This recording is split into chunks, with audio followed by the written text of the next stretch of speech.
और जब इनका जीवन पूरा हो जाता है तब इनकी काष्ठ से हम फर्नीचर बनाते हैं, और वो भी सदियों सदियों तक काम आते हैं। ऐसी ही मां ममता की तो, प्रेम की, करुणा की, धैर्य की, सहनशीलता की तो प्रतिमूर्ति है ही। वो उपकार की, परोपकार की, सेवा की, तप की, सबके कल्याण की कोई प्रतिमूर्ति है तो मां होती है। बेटियों को बचपन से ही कई प्रकार के कष्टों का सामना करना पड़ता है। अब तो एक ये लिंग भेद से काफी मुक्ति मिली है, नहीं तो डिस्क्रिमिनेशन बेटा और बेटी के बीच में। फिर उसके बाद 9-10 साल की उम्र से जब से उसको पीरियड प्रारंभ होते, मासिक धर्म प्रारंभ होता है, तो कितने प्रकार के कष्टों से गुजरना पड़ता है काफी मां बहन बेटियों को। फिर कहीं लिकोर या वाइट डिस्चार्ज, तो कहीं ओवर ब्लीडिंग। एक मां कम से कम रक्तदान, हम तो एक भावना से भावित होकर के करते हैं कि मेरी खून की एक बूंद से यदि किसी को जिंदगी मिल सके, और मेरा कुछ उससे नुकसान नहीं, मैं साल में कम से कम 1 से 2 बार रक्तदान करता ही। लेकिन मां बहन बेटियों को तो हर महीने, चाहे मासिक धर्म में, वो खून बहता रहता है। एक मां अपने जीवन काल में कम से कम, एक मां बोलो, बहन बोलो, बेटी बोलो, मातृशक्ति बोलो, 1 क्विंटल से ज्यादा उसके शरीर से खून बह जाता है। 1 क्विंटल से ज्यादा मासिक धर्म की अनियमितता है। फिर जब पीरियड बंद होते तो उस समय एक अलग प्रकार का हार्मोनल इंबैलेंस होता है, और यदि थोड़ा सा भी ध्यान चूक गया आरोग्य के संदर्भ में, आहार विचार में थोड़ी सी कोई असावधानियां हो गई, कोई, फिर यदि संतति में भी किसी को सर्जरी से किसी को संतान हुई, तो फिर अलग प्रकार की पीड़ाओं से गुजरना पड़ता है। गर्भावस्था में अलग समस्याएं हैं, प्रेगनेंसी के दौरान, प्रेगनेंसी के बाद में कई प्रकार के साइड इफेक्ट्स, क्या क्या नहीं झेलना पड़ता। फिर स्किन रोग अलग प्रकार के होते हैं, अलग अलग हार्मोन्स के, अलग अलग केमिकल्स, उसके इम्बैलेंसेस से फिर कई प्रकार के फिजिकल मेंटल डिसऑर्डर्स। और ये तो अपनी समस्याएं हैं, अपने शरीर में घटने वाले संघर्ष, चुनौतियां हैं। फिर पति की, फिर सास की, ससुर की, फिर देवरानी की, जेठानी की, पारिवारिक अलग चुनौतियां होती है। मैं नहीं कहता सब समस्याएं हैं, संघर्ष हैं, सब जगह संकट हैं, सब जगह दुख हैं, लेकिन उन सब के बीच में तालमेल करके जीना कितना विवेकी होना पड़ता है। इसके लिए माता पिता की भी प्रसन्नता, सास ससुर की भी प्रसन्नता, पति की भी प्रसन्नता, देवरानी जेठानी की प्रसन्नता, अलग अलग पारिवारिक चुनौतियां, संघर्ष, या वो अलग उत्तरदायित्व है। मैं चुनौती और संघर्ष में ना कहूं तो उसको एक शब्द में यदि मैं उत्तरदायित्व भी कहूं,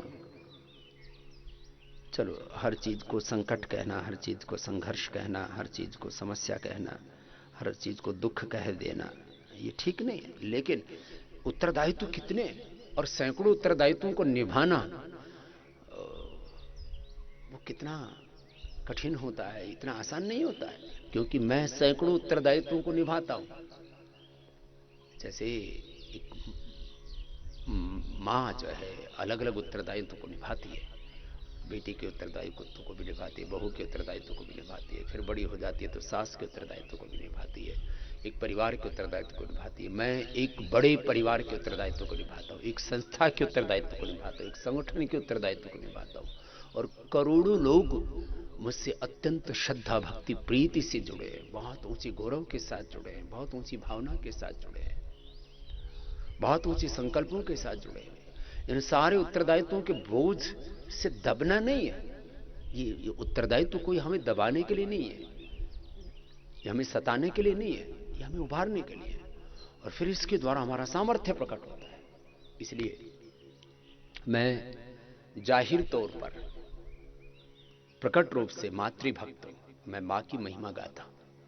योग की महिमा के बाद वेदों के ऋषियों की, इस वैदिक संस्कृति की महिमा, भारत माता की महिमा गाने के साथ साथ मैं सबसे ज़्यादा महिमा गाता हूँ तो माँ की महिमा गाता हूँ। इसलिए ये जो माताओं के लिए भी जो योग है वो कोई मैं योग सिखा के कोई मातृशक्ति पर एहसान नहीं कर रहा हूँ, लेकिन आपको ये बता रहा हूँ कि हमें अपने आप को संवारना है, अपने आहार विचार वाणी व्यवहार स्वभाव जीवन को संवारना। उसमें प्राणायाम सबसे ज़्यादा मदद करेगा और फिर इन सारे रोगों से हम कैसे मुक्त होंगे उसको भी क्रमशः हम कहेंगे।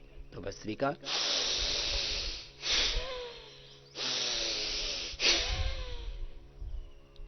ऐसे प्रतिदिन 5 से 10 मिनट सामान्य मध्यम या तीव्र गति से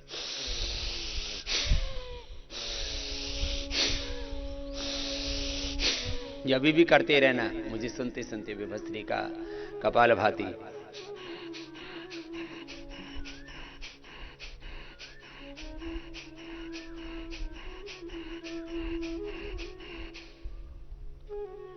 भस्त्रिका कपालभाति बाह्य प्राणायाम अग्निसार उज्जाई अनुलोम विलोम भ्रामरी उद्गीत फिर शीतली शीतकारी चंद्रवेदी शौर्यवेदी नाड़ी शुद्धि कर्ण रोगांतक अभ्यंतर आदि प्राणायाम में एक बार मैं पूरा बता देता हूँ। इसमें से अपने आवश्यकता के अनुसार जितना आपके लिए नितांत आवश्यक है उतना प्राणायाम अवश्य ही करना है। भस्त्रिका कपालभाति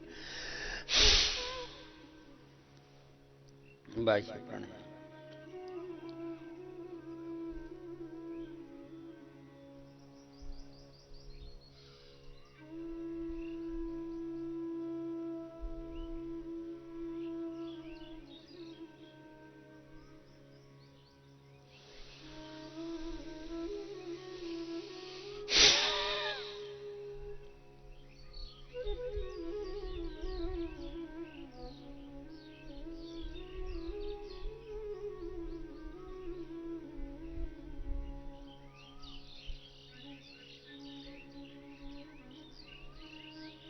गले और थायराइड के लिए उज्जाई भी बहुत जरूरी है।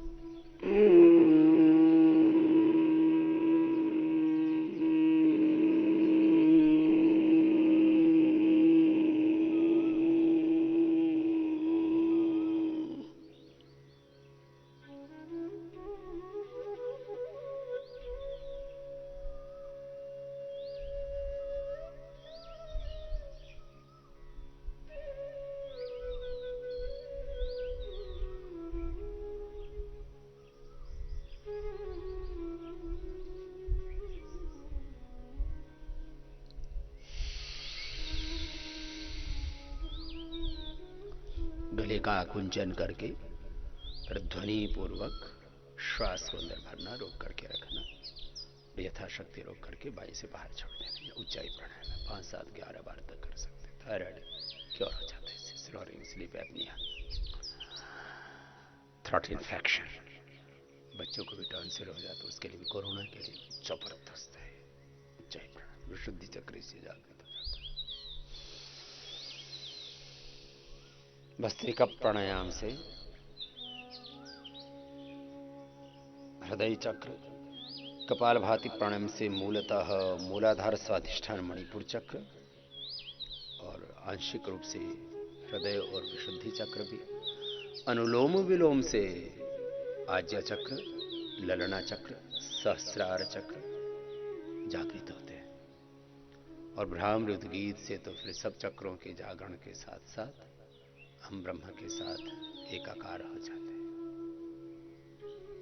शरीर में 8 चक्र हैं, 9 द्वार हैं, 72 करोड़ 72 लाख 10,201 नाड़ियां हैं, 5 प्राण हैं, 5 कोश हैं, 5 उपप्राण हैं, 5 ज्ञानेन्द्रिय, 5 कर्मेंद्रिय, 5 भूतात्मक, ये स्थूल सूक्ष्म कारण शरीर का बहुत अद्भुत हमारा ये व्यक्तित्व अस्तित्व है, बहुत अद्भुत रचना है प्रभु। इसलिए मैं कहता हूं मनुष्य का जन्म मिला कि मानो सारे दुखों का ही अंत हो गया। कितनी बड़ी बात है, मनुष्य का जन्म मिला तो सारे दुर्भाग्य का अंत हो गया, सारे दरिद्रताओं का अंत हो गया। और मनुष्य का जन्म पाकर के हम बौद्धिक रूप से दरिद्र हों, भावनात्मक रूप से दरिद्र हों, आर्थिक रूप से दरिद्र हो, भगवान ने सब कुछ दिया, भगवान ने अपना काम कर दिया, अपना खुद भी तो काम करो। मैं कह रहा था भस्त्रिका कपाल भाति बाह्य प्राणायाम उज्जाई अनुलोम विलोम भ्रामरी उद्गीत फिर शीतरी शीतकारी चंद्र भेदी सूर्य भेदी नाड़ी शुद्धि फिर कर्ण रोगांता अभ्यंतर प्राणायामों का क्रम है। इसको करेंगे थोड़ी देर अनुलोम विलोम भी कर लें। ये तो नियमित रूप से करना है। कपाल भाति अनुलोम विलोम ये तो छोड़ना ही नहीं।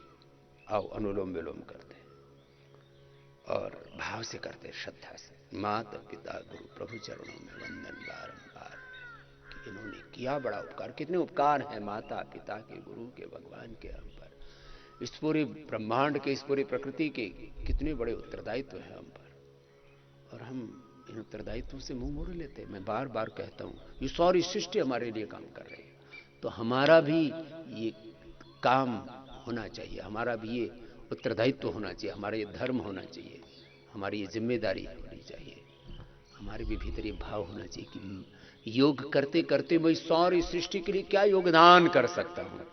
योग करते करते अपने योगदान के बारे में भी हम सहज रूप से ही सोचते हैं। आओ अनुलोम विलोम करते हैं, रोकना नहीं है किसी को भी।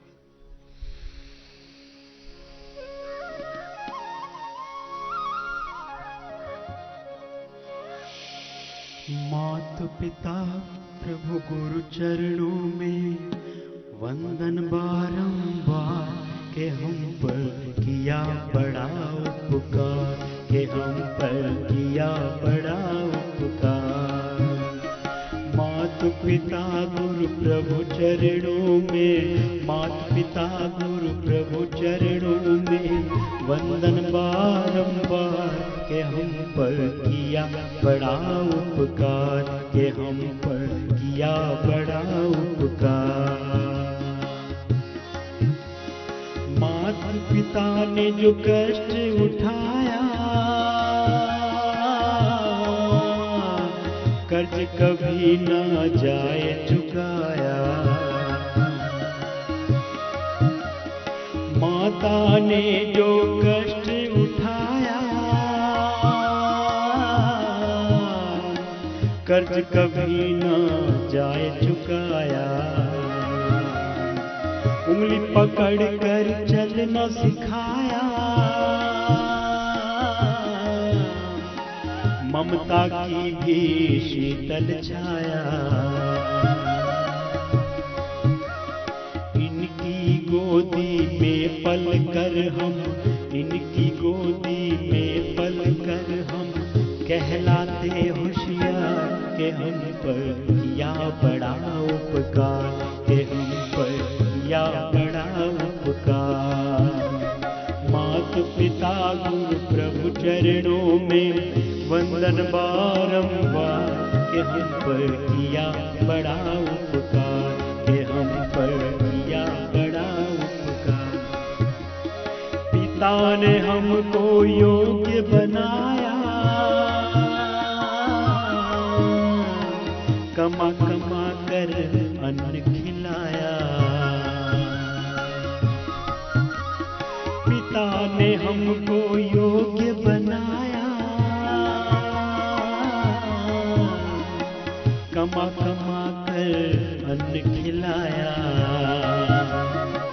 पढ़ा लिखा गुणवान बनाया, जीवन पथ पर चलना सिखाया। जोड़ जोड़ अपनी संपत्ति का, जोड़ जोड़ अपनी संपत्ति का बना दिया हकदार, के हम पर किया बड़ा उपकार, के हम पर किया बड़ा उपकार।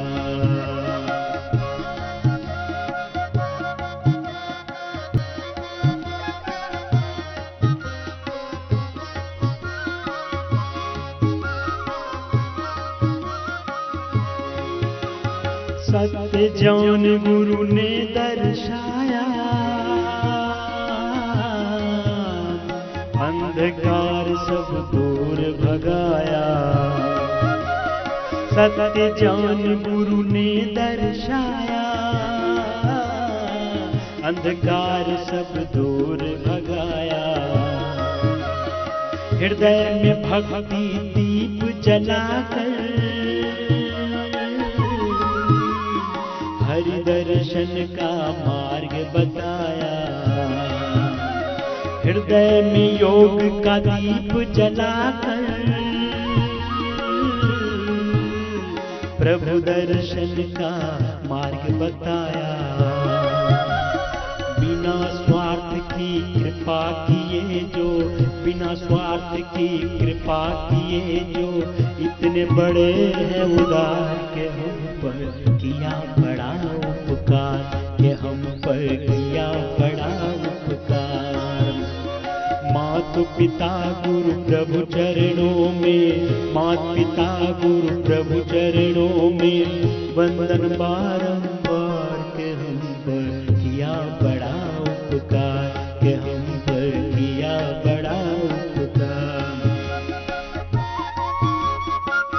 अनुलोम विलोम माता बहनों को migraine pain, depression, stress, anxiety, एसएलएमएस, ऑटोइम्यून डिजीज, अनिद्रा, बहुत तरह की समस्याओं से जूझना पड़ता है और उनका अलग अलग उत्तरदायित्वों में अपने भीतर मन में संयम रखना पड़ता है। आपा नहीं खोना होता। जिसने आपा खो दिया उसका घर परिवार संसार ही तबाह हो जाता है। इसलिए माताओं बहनों को अनुलोम विलोम भी ज्यादा करने चाहिए और कपालभाति, 2 प्राणायाम तो सबसे ज्यादा सबको ही करने हैं।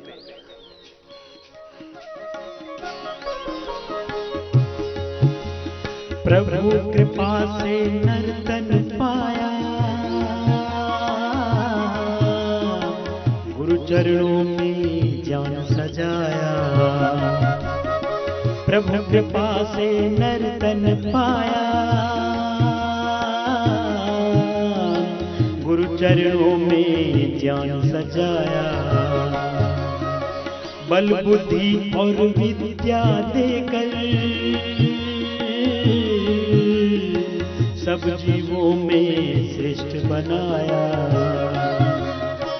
जो भी इनकी शरण में आता, जो भी इनकी शरण में आता, हो जाता उद्धार, के हम पर किया बड़ा उपकार, के हम पर किया बड़ा उपकार।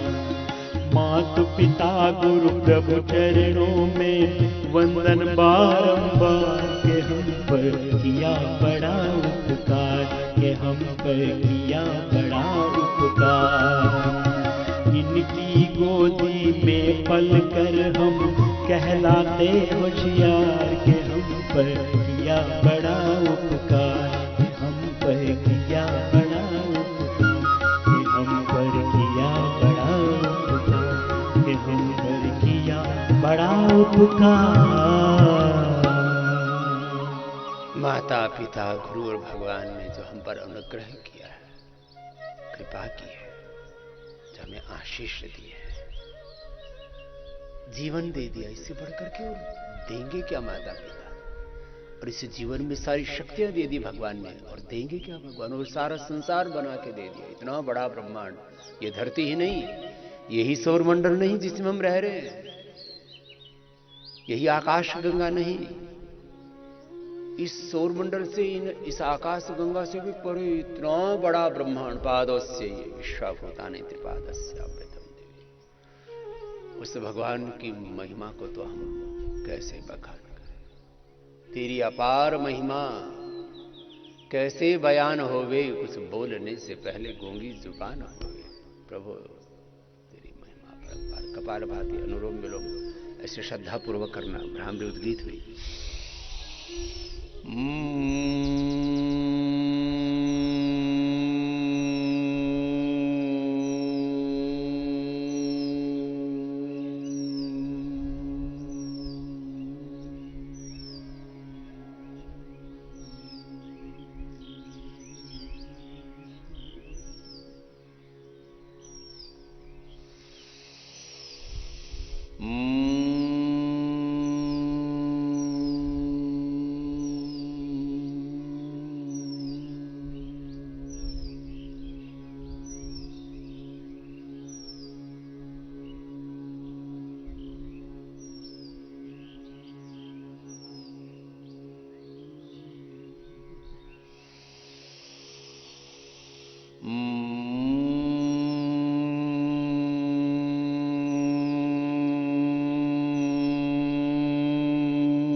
5, 7, 11, 21 बार जितना वक्त मिले करें, अपना आप ध्यान समाधि लग जाएगी। भ्रामरी के बाद उद्गीत।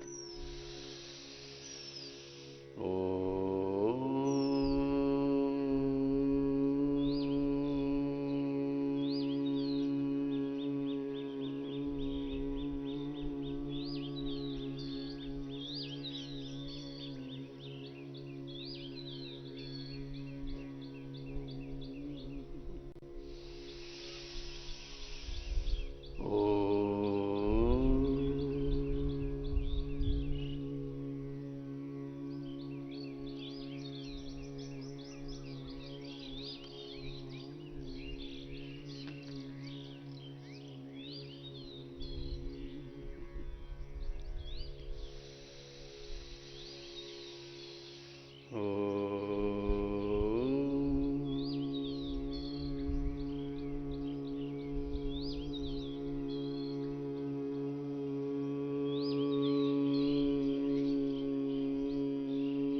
ऐसे 5, 7, 11 बार जितना समय मिले ऐसे भ्रामरी उद्गीत करके फिर श्वासों पर मन को टिका के भगवान के साथ एकाकार हो जाते, ओंकार के साथ एकाकार होकर उसके एकत्व में प्रतिष्ठित हो जाते हैं।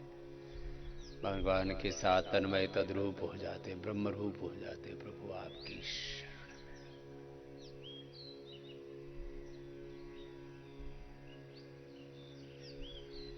जिनके मन में सात्विकता बहुत गहरी है, उनका तो मन तुरंत एक क्षण में नियंत्रित हो जाता, एकाग्र हो जाता। जिनका मन अशांत है, फिर वो धीरे धीरे उपाय करके अपने मन को शांत करके भगवान में टिकाएं, लगाएं। तो ऐसे ही कम से कम इतना तो मूल प्राणायाम सबको करना, और मुख्य प्राणायाम है। फिर जिनको आवश्यकता है, जिनको ब्लड प्रेशर बहुत है, एंजाइटी डिप्रेशन बहुत है, हार्ट की प्रॉब्लम बहुत है, घबराहट बहुत होती है, उनके लिए शीतली शीतकारी।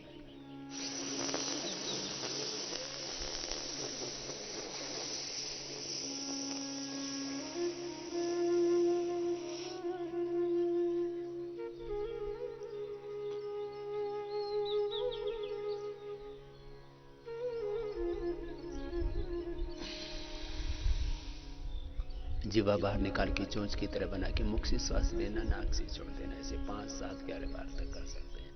पहले ही दिन से बीपी कंट्रोल और थोड़े दिनों में क्योर। अनुलोम विलोम, भ्रामरी उद्गीत, शीतली शीतकारी 5 प्राणायाम कर लेना। शीतली के बाद शीतकारी होता है, इसको भी 5, 7, 11 बार तक, और जितनी आवश्यकता उतना अधिक बढ़ा सकते। इसमें कोई असुविधा नहीं है, कोई रिस्ट्रिक्शन नहीं है।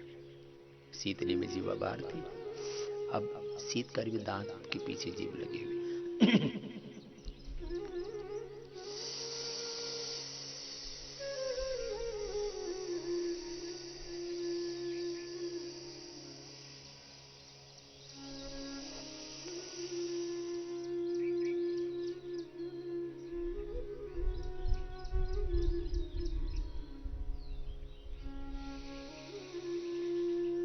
रोक भी सकते और बिना रोके भी सीधा छोड़ सकते हैं। शीतली शीतकारी उच्च रक्तचाप, हृदय रोग के लिए, एंजाइटी डिप्रेशन के लिए,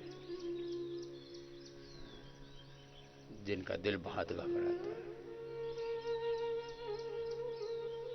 उनके लिए, हार्ट की पल्पिटेशन बहुत हाई हो जाती है, पूरी बॉडी में हॉट फ्लैशेस होते हैं, बहुत गर्मी, पित्त है, ब्लीडिंग बहुत ज्यादा होती है, उसके लिए शीतली शीतकारी। फिर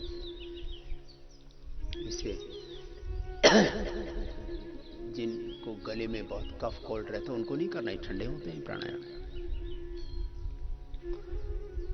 फिर चंद्रभेदी प्राणायाम, बाएं नाक से सांस लेना, ध्वनि रही, श्वास की गति होगी।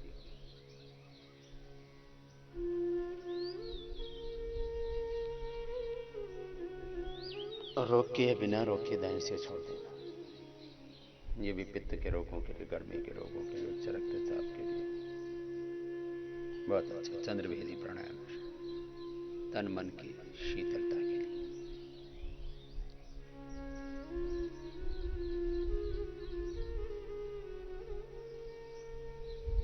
बाएं से बार बार लेना, दाएं से छोड़ना चंद्रभेदी, और दाएं से लेना यथाशक्ति रोक के अथवा बिना रोके बाएं से छोड़ देना, ये सूर्यभेदी। ये कफ के लिए, कोल्ड के लिए, आर्थराइटिस के लिए, ओबेसिटी के लिए सूर्यभेदी प्राणायाम। बाई और हीरा, दाई और पिंगला, ये बाई और चंद्र, दाई और सूर्य स्वर है, हीरा पिंगला के बीच में सुषुम्ना है। फिर बाएं से लेना, यथाशक्ति अंदर रोक के रखना,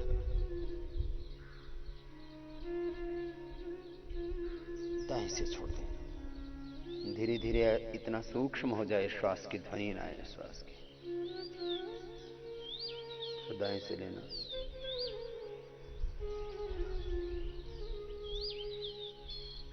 यथाशक्ति अंदर रोक करके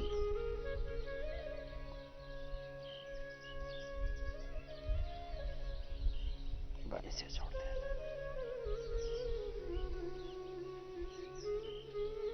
एक बार करने में कम से कम 1 मिनट लगता है। अभी तो हमने आपको प्रतीकात्मक रूप से खाली बताया है, सिखाया है। नाड़ी शुद्धि प्राणायाम, ये भी न्यूरो प्रॉब्लम्स के लिए, मस्कुलर डिस्ट्रॉफी के लिए,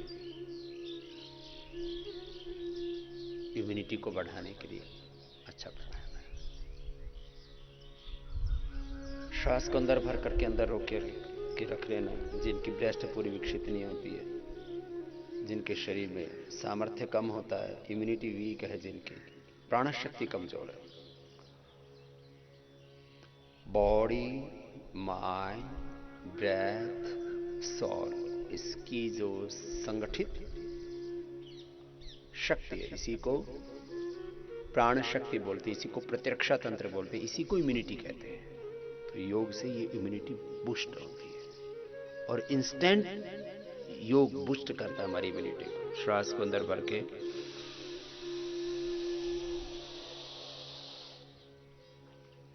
और फिर रोक करके रखते हैं, जितना रोक सके। कुछ 10-20 सेकंड, कुछ आधा मिनट, कुछ 1-2 मिनट रोक पाएंगे। जिसका जितना सामर्थ्य उतना रोकना चाहिए। 1 मिनट का अभ्यास तो सभी का होना चाहिए, उच्च रक्तचाप और हृदय रोग के रोगियों को छोड़कर। जिनको बहुत ज्यादा अस्थमा है वो भी आधा मिनट से ज्यादा नहीं कर पाए। कमजोर हैं, बहुत बीमार हैं, उनके लिए ठीक है, वो जितना कर पाए 20-30 सेकंड उतना ठीक है। बाकी 1 मिनट तक जो स्वस्थ भाई बहन है उनको तो जरूर ये करना चाहिए।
मेरा तो क्योंकि 2.5 मिनट तक का अभ्यास है, इसलिए 1 मिनट का पता ही नहीं लगता।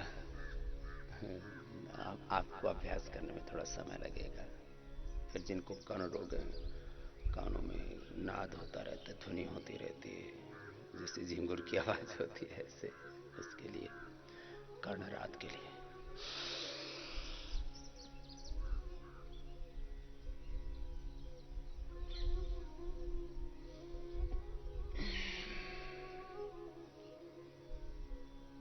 तो भस्त्रिका, कपालभाति, बाह्य प्राणायाम, उज्जाई, अनुलोम विलोम, भ्रामरी, उद्गीत, चंद्रभेदी, सूर्यभेदी, शीतली शीतकारी, नाड़ी शुद्धि, खंडरोग, अंतक, अभ्यंतर आदि प्राणायाम बता दिया आपको। इसमें से जो आपके लिए जितना उपयुक्त हो उतना कर लेना। और इसमें भी सर्वाधिक मैंने बार बार संकेत किया है कि कपालभाति और अनुलोम विलोम।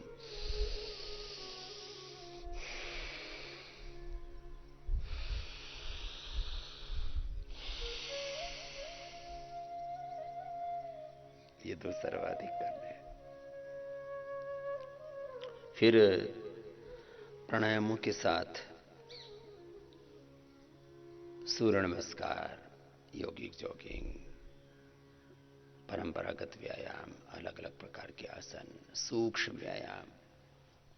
जिनको जोड़ों में दर्द है, माताओं बहनों को ये जोड़ों के दर्द की भी काफी बड़ी समस्या रहती है, कुछ बड़ी समस्याएं माँ बहन बेटियों के लिए लेते हैं, तो कपालभाति, अनुलोम विलोम और ये सूक्ष्म व्यायाम जो मैं बता रहा हूँ, ये भी आप 10, 20, 25, 50 बार कर सकते हैं। जिनको जोड़ों में बहुत ज्यादा दर्द रहता है, माताओं बहनों को अर्थराइटिस भी किसी किसी को इतना ज्यादा होता है, अंग टेढ़े मेढ़े हो जाते हैं। वात का प्रभाव स्त्रियों में ज्यादा होता है, कफ का प्रभाव पुरुषों में ज्यादा होता है, इसलिए मैंने देखा है अक्सर। ऐसे तो शरीर तो सबका एक ही जैसा, लेकिन प्रकृति में प्रधानता अलग अलग तरह की होती है। तो माताओं को वात प्रधान प्रकृति अधिक होती है, पुरुषों की कफ और पित्त अधिक प्रधानता होती है प्रकृति में। तो जिनकी कफ प्रधान प्रकृति होती है तो खांसते बहुत हैं, इसलिए आम लोक भाषा में बोलते बुढ़ा खड़ा पड़ा पड़ा खांस रहा है, तो खांस ये कफ प्रकृति प्रधान है। फिर गुस्सा बहुत आना, गर्मी रहना, तन में भी मन में भी चढ़ी रहती है, तो ये पित्त प्रधान प्रकृति। और पुरुष कि जैसे ये पित्त और कफ प्रधान प्रकृति होती, माताओं की वात प्रधान प्रकृति होने से उनके जोड़ों में दर्द, कमर में दर्द, कई प्रकार की समस्याएं, उसके कई कारण भी हैं। तो अंगुलियों को अंगूठों को आगे पीछे 10, 20 बार, 25, 50 बार तक ऐसे कर सकते हैं। ये एक एक अंग सूक्ष्म व्यायाम ऐसे ऐसे, और इससे रिलैक्स भी हो जाते हैं पूरे। और कपालभाति, अनुलोम विलोम ज्यादा करना, कितना ही भयंकर अर्थराइटिस हो आपका ठीक हो जाएगा। इसका पूरा उपाय भी बता देते हैं जिनको अर्थराइटिस। सब सूक्ष्म व्यायाम 25 से 50 बार करना है एक एक, जो मैं आपको बता रहा हूं। पहले पैरों से लेकर के कमर तक, पीठ तक, और फिर हाथों से लेकर के गर्दन तक सब बताएंगे ये सूक्ष्म व्यायाम। और क्या करना है, हल्दी, मेथी, सूंठ का घर में पाउडर करके ले सकते हैं, घरेलू उपचार, होम रेमेडी। फिर एलोवेरा जूस, बहुत से घरों में तो मैंने देखा पारिजात, हर श्रृंगार का पेड़ लगा था। हर श्रृंगार के फूल और हर श्रृंगार के पत्ते दोनों ही बहुत जबरदस्त होते हैं अर्थराइटिस के लिए। फिर निर्गुंडी के पत्ते, मैं ये कुछ ऐसी औषधियां बता रहा हूं जो वात रोगों में रामबाण है, अचूक है, जिसको कहते हैं ना 100% इनकी एफिकेसी। एक शब्द बोला जाता है दवाइयों के बारे में कि इनकी एफिकेसी कितनी है। तो जो मैं आपको दवाइयां बता रहा हूं वात रोगों के लिए, माताओं बहनों के आज 5-7 बड़ी समस्याओं के संदर्भ में कुछ आयुर्वेदिक औषधियां भी बता दे रहे हैं, और सूक्ष्म व्यायाम साथ साथ करवा दे रहे हैं। तो सूक्ष्म व्यायाम, कपालभाति, अनुलोम विलोम, प्राणायाम करते करते इनको सुन लेना और कर लेना। तो होम रेमेडी में, घरेलू उपचारों में हल्दी, मेथी, सौंठ तो सबके घर में होता ही है, उसका पाउडर करके खा ले। गर्मी की ऋतु में किसी किसी को गर्मी बहुत ज़्यादा बढ़ जाती है, हल्दी भी गर्म है, मेथी भी गर्म है, सौंठ भी गर्म है, तो क्या करें, तो इसमें हल्दी, मेथी, सौंठ, इसको पानी में ही भिगो दे, तीनों चीज़ों को, गर्मी के ऋतु में। सर्दियों में तो ऐसे पाउडर ही खा ले, गर्मियों में रात को पानी में भिगो दिया, हल्दी को भी, मेथी को भी, सूंठ को भी, और सुबह फिर उस पानी को, जिसकी बहुत थोड़ी पित्त प्रकृति हो, गर्मी बहुत ज्यादा लगती है, कुछ भी गर्म चीज खाई तो फिर उससे फिर उनको गर्मी बहुत लगने लगती है, किसी को लिकोरिया बढ़ जाता है, किसी को ब्लीडिंग ज़्यादा होने लगती है, किसी को फिर एसिडिटी हो जाती है। तो उसके लिए क्या करें? तो उसके लिए करें, ये घुटने के लिए, घुटनों को ऐसे खींचना छोड़ना, ये भी एक एक्सरसाइज होती है, और ऐसे घुटनों का ऐसे ऐसे हिलाना, ये भी एक एक्सरसाइज होती है, और फिर एक ये भी एक्सरसाइज होती है। तो मैं कह रहा था जिनकी बहुत ही ज़्यादा पित्त प्रकृति है, गर्मी बढ़ जाती है, तो फिर इसका पानी पी ले, खाली अच्छे से दरदरा कूटे, हल्दी को भी, मेथी को भी, मेथी की गांठ ले लें, हल्दी के दाने होते हैं, और सौंठ को दरदरा कूट लें, और फिर इसको रात को भिगो करके सुबह मसल करके और निचोड़ करके इसका पानी पी लें, तो गर्मी भी नहीं होगी और वात रोग आपका ठीक हो जाएगा। अब दूसरी होम रेमेडी, एलोवेरा, जिसको घृत कुमारी कहते हैं, निर्गुंडी जिसको मिल जाए, पारिजात हार श्रृंगार, गिलोय, और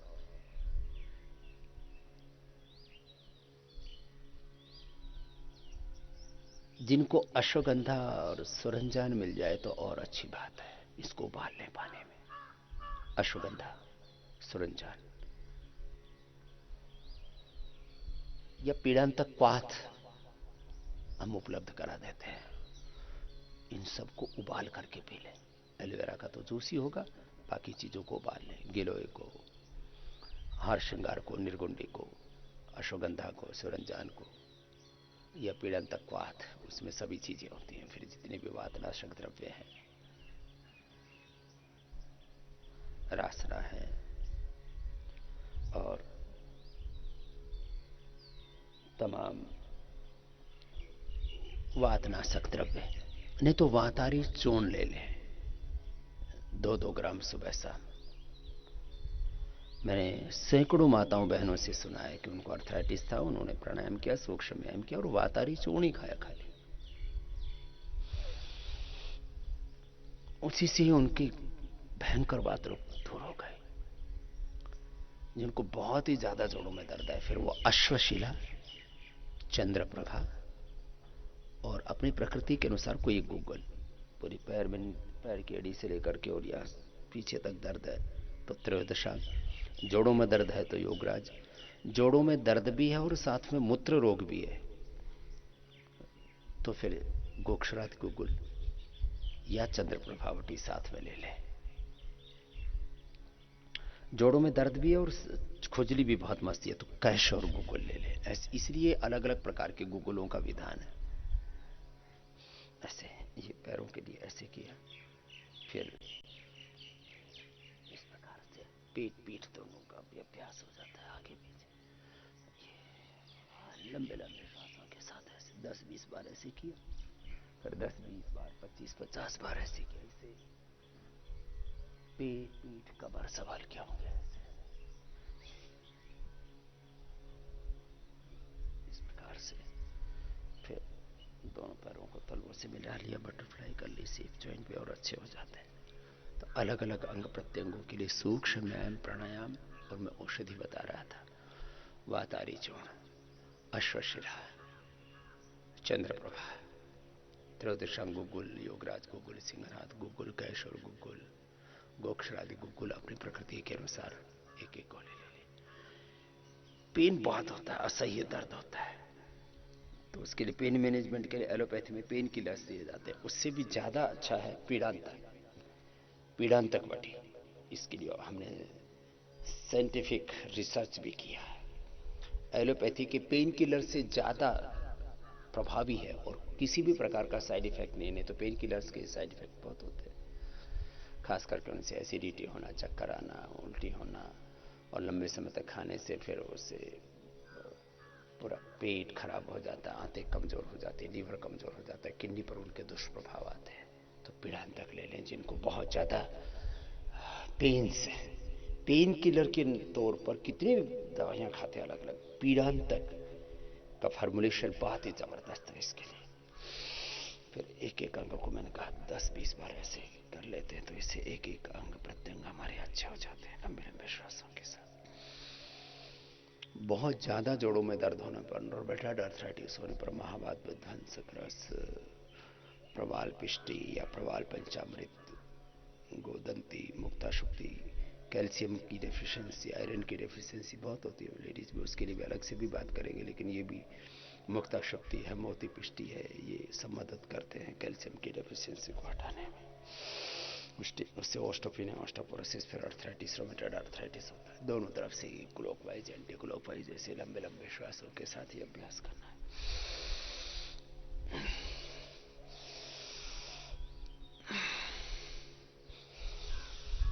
दर्दों में अभ्यंग भी लाभ करता है, तो इसमें पीड़ांतक, ऑयल पीड़ांतक ऑइंटमेंट का हमने निर्माण किया। सदियों से हमारे यहाँ पर महानारायण तेल, महामाश तेल, अलग अलग प्रकार के तेलों का विधान होता था। और वैसे सरसों का तेल, तिल का तेल, ये तो मालिश करते ही हमारे यहाँ सदियों से। तो उसमें हमने सभी तेलों और सभी औषधियों के साथ सिद्ध किया तेल, पीड़ांतक तेल, वो तो जबरदस्त लाभ करता है, उससे भी तात्कालिक राहत मिल जाती है। बाकी अंदर से जब तक हड्डियों के osteoblast, osteoclast cells, bone formation, bone resorption ठीक नहीं होगा, तब तक जोड़ों का दर्द ठीक नहीं होगा। हम कहते हैं जोड़ों का दर्द ठीक होता है तो ऑस्टोब्लास्ट, ओसोक्लास्ट सेल्स का बैलेंस करते हैं। ऑस्टोब्लास्ट सेल्स उनको बोलते हैं जो नए हड्डियों के सेल्स को बनाते हैं, ऑस्टोक्लास्ट सेल्स उनको बोलते हैं कि जो पुराने हड्डियों के सेल्स खत्म हो गए, तो ये हड्डियों का मेटाबॉलिज्म अंदर चलता रहता है। करीब 10% बोन मास चेंज होता रहता है। जैसे हमारे WBC 24 घंटे में प्लेट है 7 दिन में, और रेड ब्लड सेल्स हमारे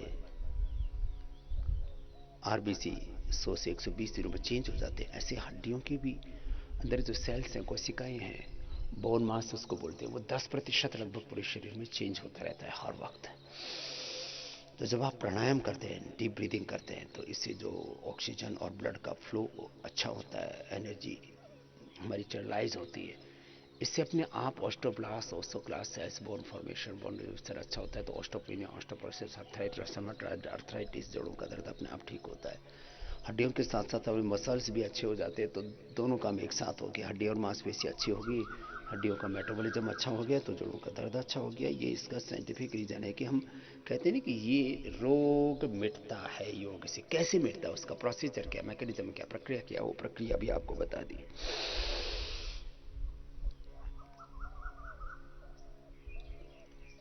बहुत टॉक्सिन्स, ऑक्सीडेंट्स बढ़ जाते हैं, यूरिक एसिड बढ़ गया, ESR बढ़ गया, आर इफेक्ट बढ़ गया। तो टॉक्सिन्स को कैसे हटाएं?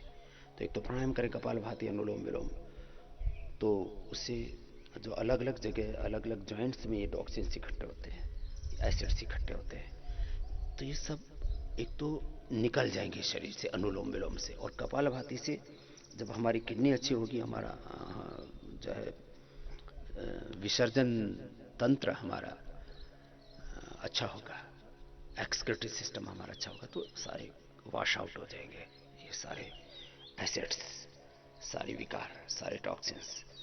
और इसमें गोमूत्र भी मदद करता है। इसलिए गोधन अर्क, जहाँ एक और फैटी लीवर के लिए, कैंसर के लिए, स्किन रोगों के लिए, कब्ज के लिए, मोटापा के लिए लाभ करता है, वहीं आर्थराइटिस में भी ये मैंने हजारों लोगों के मुख से सुनने के बाद आपसे कहा है। मैं कभी भी कोई बात ऐसी नहीं कह देता किताबों से पढ़ करके, किसी से सुन करके। जब तक खुद अनुभव नहीं करता या दूसरों का अनुभव, एक्सपीरियंस मेरे साथ नहीं आ जाता, जब तक उसका अनुसंधान नहीं हो जाता, तब तक मैं कोई बात नहीं कहता। तो ये जबरदस्त लाभ करता है गोमूत्र आर्थराइटिस में। सुबह शाम 25 से 50 ml पानी में मिला के पी लिया, उससे पहले दिन से आपके दर्द कम होने लगेंगे, और करीब 1 सप्ताह से लेकर के 1 महीने में आपके दर्द दूर हो जाएंगे। तो आर्थराइटिस की बहुत बड़ी समस्या, और उसके लिए मैं एक एक अंग की एक्सरसाइज बता रहा हूँ। जैसे किसी के कंधे पूरे जाम हो जाते हैं, तो उसको ठीक है, ये सब अभ्यास, ये जो अभी बता रहा हूँ, ये सब अभ्यास, ये सब करना पड़ेगा उनको।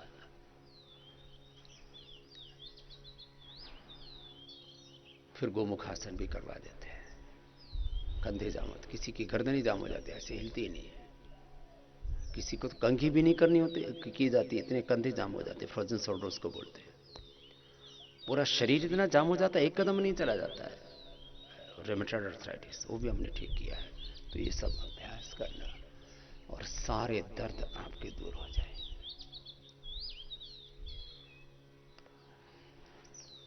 सब प्रकार के वात रोगों के लिए प्राणायाम जरूरी है। वात रोग, वात माने प्राण, प्राण की ही विकृतियां, इसलिए प्राणायाम से सब वात रोग दूर होते हैं। और प्राणायाम, प्राणायाम जो है वो वात रोगों को तो दूर करता ही है। ये त्रिदोष शामक है, नाशक है। अलग अलग औषधि है, कुछ वातनाशक, कुछ पित्तनाशक, कुछ कफनाशक औषधियां होती हैं, लेकिन प्राणायाम और योग तो त्रिदोष नाशक है। अरे शरीर के दोष नहीं, मन के, चित्त चेतना के, आत्मा के भी जो दोष है, आवरण है, उन सबको, इसलिए कहता हूं योग तो रोग नाशक तो है, जो भवरोग है उसको भी दूर करने वाला है योग। तो ये माताओं बहनों को सूक्ष्म व्यायाम, और फिर जिसकी जैसी आवश्यकता हो उतने आसनों का चयन कर लेना सूक्ष्म व्यायाम के साथ साथ, और दूसरे व्यायाम और सूर्य नमस्कार आदि वो कर लेना। तो अभी आर्थराइटिस के लिए मैंने बताया। ऐसे एक माताओं बहनों की बड़ी समस्या है माइग्रेन पेन। माइग्रेन पेन के लिए अनुलोम विलोम, भ्रामरी, उद्गीत ये तो लाभ करते हैं। जल नीति कर सकते हैं, जो हम आपको सिखाते रहते हैं, वो भी बहुत जबरदस्त है। बादाम रोगन नाक में डाल सकते हैं और एक एक चम्मच बादाम रोगन पी सकते हैं। अब जो सिर में दर्द या माइग्रेन पेन होता है, एक तो वातज होता है, एक पित्तज होता है, कफज होता है। तो वात के कारण से तो अनुलोम विलोम से ही पूरा लाभ हो जाएगा। पित्तज है तो बादाम रोगन नाक में डालना या गाय का घी डालना, और बादाम रोगन या गाय का घी दूध में भी मिला करके पी लेना। तो जो पित्तज सिर में दर्द है और वातज है, दोनों में लाभ होगा। जो पित्त के कारण से सिर में दर्द होता है और वातज होता है, उसमें गाय के घी की जलेबी, गाय का देसी घी, उसकी जलेबी बना करके खा लेते हैं, एकदम से ठीक हो जाता है। इंस्टेंट बेनिफिट, इंस्टेंट बेनिफिट होता है, जबरदस्त। मैंने खुद देखा, बहुत भाई बहनों पर प्रयोग किया है। आज से करीब 12 साल पहले की बात है। 10-12 साल पहले एक दिन हमारे श्रद्धेय गुरुजी को ही सिर में दर्द हो रहा, बोले समझे बहुत सिर में दर्द हो रहा है। तो मैंने तुरंत जलेबी मंगाई, मैंने कहा जलेबी खाओ गुरुजी। जलेबी खिलाई, अगले क्षण सिर में दर्द का है। इसका मतलब ये नहीं कि आप रोज कढ़ाई चढ़ाएं और जलेबी बनाएं और खाएं, सिर में दर्द के लिए औषध के तौर पर उसका प्रयोग करें। और जलेबी भी 3-4-5 से ज्यादा नहीं खाना। कभी पता लगा कि 1 किलो भर जलेबी खा गए, फिर वो गलत बात हो गई। तो जलेबी बड़ी जबरदस्त चीज है सिर दर्द के लिए। ऐसे ही कफज है, कफ बढ़ गया है, बलगम है, यहाँ आंखों पर, गले पर, पूरे उसका असर होता है और उससे भी सिर दर्द होता है। तो उसमें अणु तेल, षडबिंदु तेल, या अपने घर में सरसों का तेल, आप पतंजलि कच्ची घानी का सरसों तेल 100% शुद्ध, और बाकी भी जो भी शुद्ध तेल आपको मिल जाए कच्ची घानी का, नहीं तो अपने आप निकलवा ले पहले तो सरसों का तेल, ये भी कफज सिर दर्द के लिए परम औषधि है। नाक में डाल दो, 1-1 या 2-2 चम्मच। हम तो जब कभी थोड़ा बहुत कफ का प्रभाव दिखता है जलवायु परिवर्तन होने पर, ऋतु परिवर्तन होने पर, तो ऐसे ही 5-7 बार डाल लेते हैं, उससे अच्छा रहता है। ऋतु परिवर्तन पर तो सबको डालना चाहिए। माइग्रेन पेन के लिए औषधि के तौर पर मेधावटी जबरदस्त होती है, 2-2 गोली सुबह शाम ले लो, उससे सिर दर्द भी ठीक हो जाता है, माइग्रेन पेन भी ठीक हो जाता है, एपिलेप्सी में भी फायदा होता है, नींद भी बहुत अच्छी आती है, मेमोरी जिनकी लॉस हो जाती है वो भी उससे दूर होती है, और मन को शांति भी मिलती है। ऐसे ही किसी को कोई भी रोग नहीं है तो 1-1 गोली मेधावटी ले सकते हैं। 40-50 साल के बाद में माताएं बहनें, स्त्री रसायन, और पुरुष और माताएं बहनें भी दोनों 1-1 चंद्र प्रभावटी की गोली। तो ये हमारे शक्ति के क्षय को रोकने के लिए जरूरी है। कुछ ऐसी औषधियाँ जैसे सुबह उठ करके आंवला एलोवेरा का जूस पीना, गिलोय का जूस पीना, जिनको थोड़े वात रोग हैं, कोलेस्ट्रॉल आदि बढ़ा हुआ है, तो सुबह उठ करके लहसुन लेना, जिनके पेट में बहुत गड़बड़ी रहती है, नींद नहीं आती है, भूख ठीक से नहीं लगती है, फैटी लीवर है, वो प्याज खा सकते, सलाद के रूप में खाना चाहिए। कुछ लोग पका करके खाते हैं प्याज को, उससे गुण नष्ट हो जाते हैं। प्याज को सलाद के तौर पर खाना चाहिए। यद्यपि तामसिक भोजन कहा गया, इससे नींद ज्यादा आती है, थोड़ा दुर्गंध होती है उसमें। अब यद्यपि हम लोग लहसुन प्याज आदि नहीं खाते हैं, लेकिन औषधि के तौर पर तो इसको खाते, खाना चाहिए। ऋषियों ने विधान किया है, इसमें कोई जीव हत्या नहीं होती है।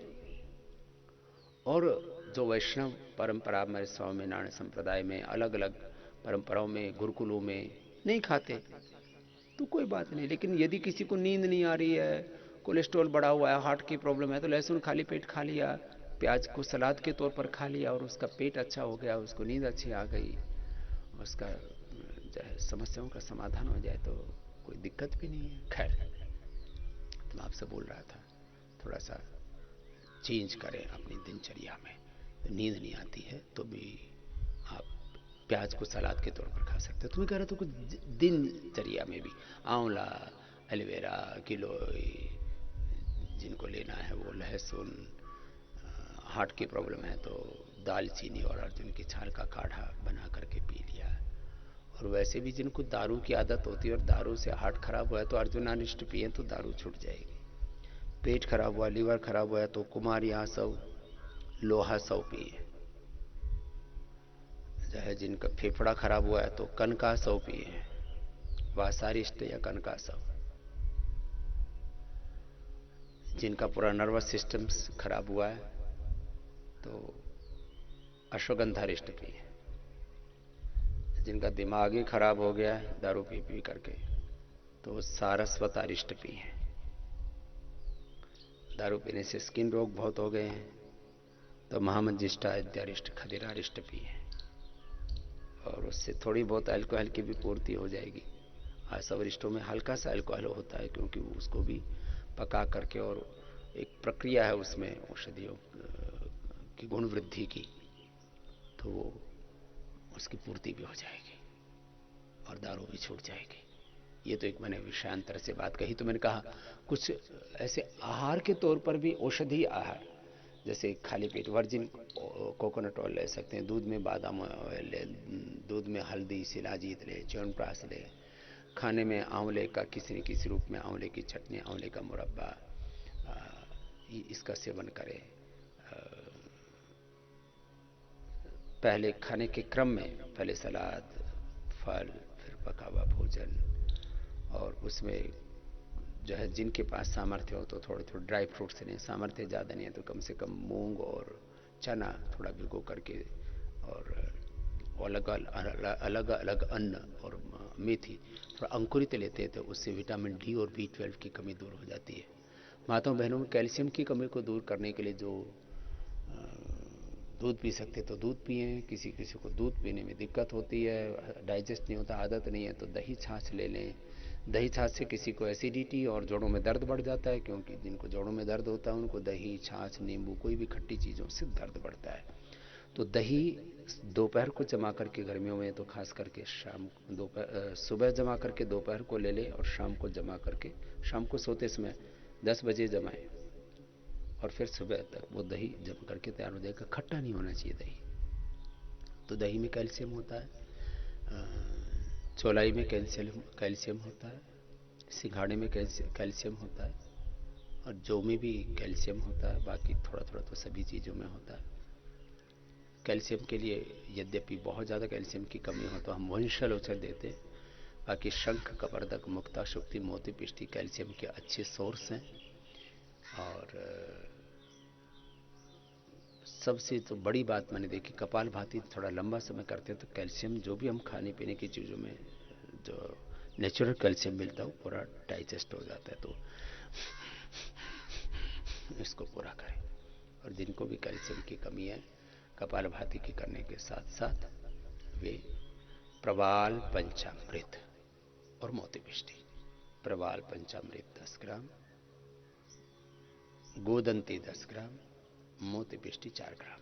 मोती पिष्टी बाजार में तो बहुत महंगी मिलती है, 300 रुपये तक की 1 ग्राम मिलती है। हम 30 रुपए की देते हैं मात्र। तो सब पाउडर सुबह शाम आधा आधा ग्राम, गोदंती 10 ग्राम, प्रवाल पंचामृत 10 ग्राम और मोती पिष्टी 2 से 4 ग्राम। मुक्ता शक्ति भी उसमें मिला सकते हैं, वो सस्ती भी होती है और उससे भी कैल्शियम की, फास्फोरस की पूर्ति हो जाती है, हड्डियां मजबूत हो जाती है। जिन माताओं बहनों में विटामिन डी और B12 की कमी रहती है वो अंकुरित लिया करें और थोड़ी देर धूप में बैठा करें और धूप में बैठ करके प्राणायाम करें तो विटामिन डी और B12 दोनों की कमी दूर हो जाती है। विटामिन डी और B12 लंबे समय तक कम रहते हैं तो फिर जो है शरीर में जोड़ों का दर्द भी बहुत ज़्यादा होता है। ज़्यादातर लेडीज़ को विटामिन डी की कमी होने से अर्थराइटिस होता है, तो इसके ऊपर भी विशेष ध्यान दें। माताओं बहनों में एक बहुत ज़्यादा दिक्कत होती है, खून की कमी होती है। तो खून की कमी के लिए बहुत तरह के उपचार करते हैं, उसमें हम भी बताते हैं कि आंवला, एलोवेरा, जितनी भरी सब्जियां हैं वो सब प्रयोग किए जाते हैं। गाजर है, वीट ग्रास है, अनार है, ये सब का प्रयोग। तो इसमें बहुत सफल प्रयोग जो हम अपने यहाँ पर वैदिक गुरुकुलम, वैदिक कन्या गुरुकुलम में बेटियाँ भी जिनको कम हो जाता है उसके ऊपर भी विशेष रूप से जो किया है हमने प्रयोग। और हमारी बहनों ने जो जिसको सबसे ज़्यादा प्रभावी जिसका रिजल्ट पाया है उसमें अनार 2 समय और वीट ग्रास जिनको मिल जाए तो अच्छी बात है, एलोवेरा मिल जाए तो अच्छी बात है, नहीं तो मात्र 3 चीजें की, अनार खाया और चुकंदर, चुकंदर अनार, इसका सेवन किया। किसी ने 2 बार, किसी ने 3 बार भी। और रात को गुड़ भिगो करके, नहीं तो गुड़ गर्मी करता है, रात को गुड़ को पानी में भिगो दिया। जैसे मैंने बोला था ना कि कोई चीज़ भिगो देते हैं, चाहे बादाम हो, चाहे हल्दी, मेथी, काली मिर्च, सौंठ हो, तो उसको भिगोने से इसकी प्रकृति चेंज हो जाती है। तो गुड़ को भिगो दिया, ऐसे लगभग 20 ग्राम गुड़ लिया, रात को पानी में भिगो दिया और सुबह उस गुड़ को खाली पेट पी लिया। तो गुड़ कैल्शियम को बढ़ा, तो उसमें भरपूर आयरन भी होता है और बाकी भी उसमें पोषक तत्व होते हैं, पेट को भी अच्छा कर देता है।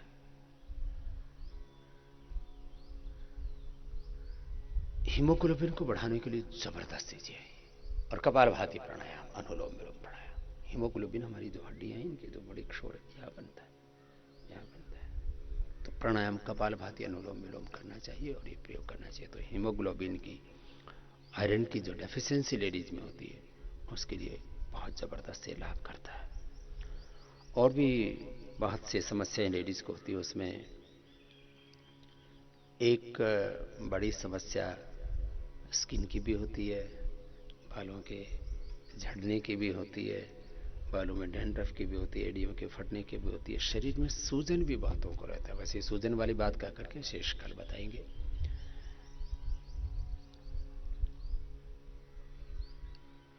सूजन के लिए सबसे अच्छा होता है पुनर्नवादि मंडूर, 2 गोली सुबह शाम खाली पेट ले लें। औषधियों में सबसे अच्छा सूजन के लिए होता है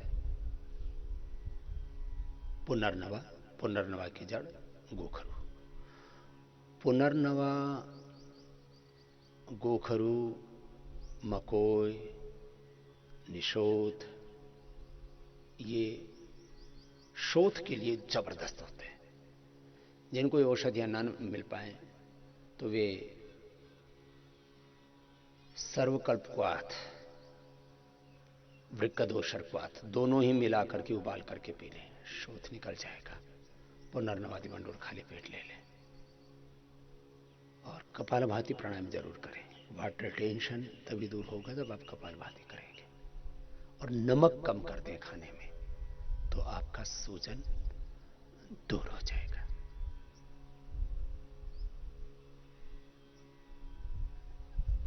माताओं बहनों की योगाभ्यास के क्रम में मैंने कहा प्राणायाम के साथ साथ सूर्य नमस्कार, और किसी को कमर में दर्द है तो कमर दर्द के आसन, मोटापा है तो मोटापा के आसन, थायराइड है तो थायराइड के आसन और सिंहासन, ये अपने रोगानुसार आसनों का चयन करके आसन भी अवश्य किया करें। अपने आहार, विचार, वाणी, व्यवहार, स्वभाव को पावन रखें। योग से रोग तो मिटते हैं, हमारा जीवन दिव्य जीवन हो जाता है।